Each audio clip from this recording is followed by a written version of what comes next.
Oke guys, masih di channel PGK Studio. Pada video kali ini, kita bakal membahas sosok yang sedang viral saat ini. Siapa yang tak kenal dengan nama John Refra Kay, atau yang sering disapa John Kay. Pria asal Maluku, yang kata Kay di belakang panggilannya merujuk pada kampung kelahirannya yaitu Pulau Kay yang terletak di Maluku Tenggara. John Refra lahir pada tanggal 10 September 1969 dan pada tahun 1990 ia pergi merantau ke ibu kota Jakarta serta mendirikan sebuah organisasi bernama AMKEI atau Angkatan Muda Kay. Organisasi ini terbentuk pasca kerusuhan di Tual, Pulau Kay pada bulan Mei tahun 2000. Melalui organisasi AMKEI, John memulai bisnisnya sebagai debt collector. Dia dikenal memiliki banyak pendukung dan kabarnya memiliki koneksi dengan sejumlah pejabat dan bos-bos dunia malam. Karirnya sebagai debt collector memang berkibar setelah kematian Basri Sangaji, tokoh pemuda asal Maluku Utara yang juga salah satu debt collector di Hotel Kebayoran Inn yang terletak di Jakarta Selatan.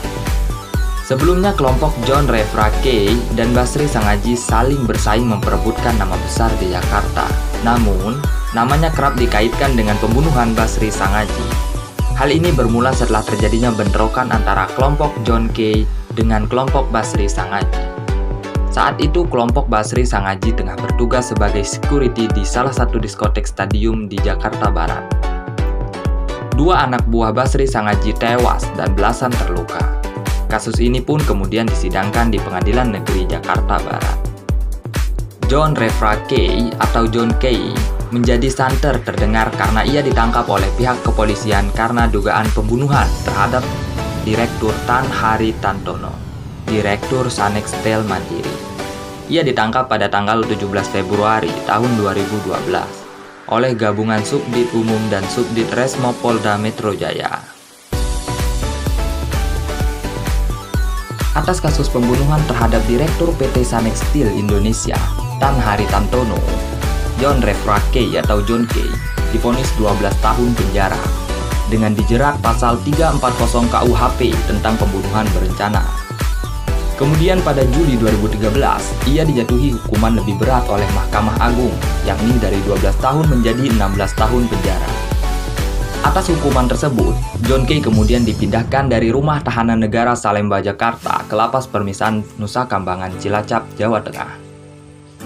Kemudian, belum genap menjalani hukuman 16 tahun penjara, John Kay kemudian mendapat vonis bebas bersyarat, tepatnya pada 26 Desember 2019 lalu. Keputusan tersebut juga telah tertuang dalam Surat Keputusan Menteri Hukum dan HAM Republik Indonesia pada tanggal 23 Desember 2019. Pada Minggu 21 Juni 2020, John Kay kembali ditangkap pihak kepolisian terkait keterlibatan dalam kasus penembakan di Green Lake, Tangerang, Banten dan pembacokan di Duri Kosambi, Cengkareng, Jakarta Barat. Diketahui kejadian tersebut bermula akibat perselisihan John Kay dan saudaranya Nus Kay. Menurut Kapolda Metro Jaya, Inspektur Jenderal Nana Sujana, keduanya berselisih karena permasalahan pembagian uang hasil penjualan tanah. Karena permasalahan tak kunjung selesai, kelompok dari John Kay kemudian mendatangi Nus Kay di kompleks Green Lake City, Kota Tangerang. Namun, karena Nus Kay tidak ada di kediamannya, kelompok tersebut akhirnya melakukan perusakan pada rumah tersebut. Lebih lanjut, kelompok John Kay juga turut melepaskan tembakan dan melukai seorang pengemudi ojek online.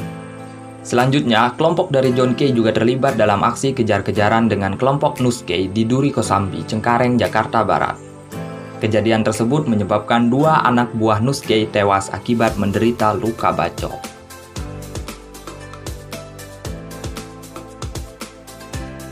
Namun, di balik kehidupan John Kay yang kelam, dia adalah sosok penyayang.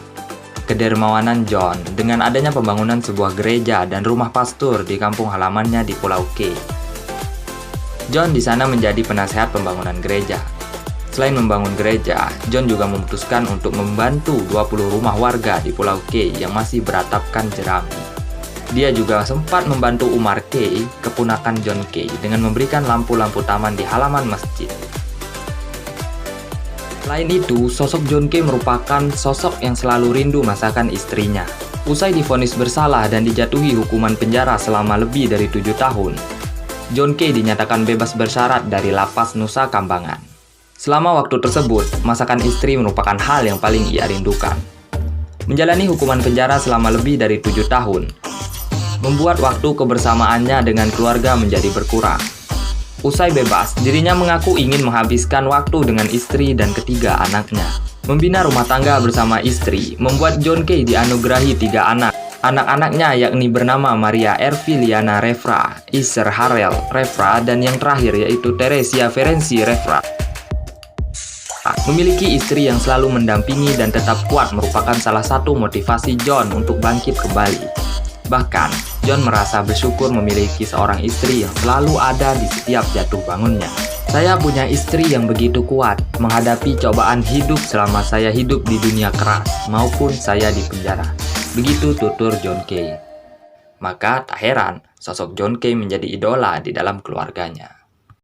Itulah beberapa rekam jejak dari kehidupan sosok yang sedang fenomenal saat ini, John Refra Kay atau John Kay.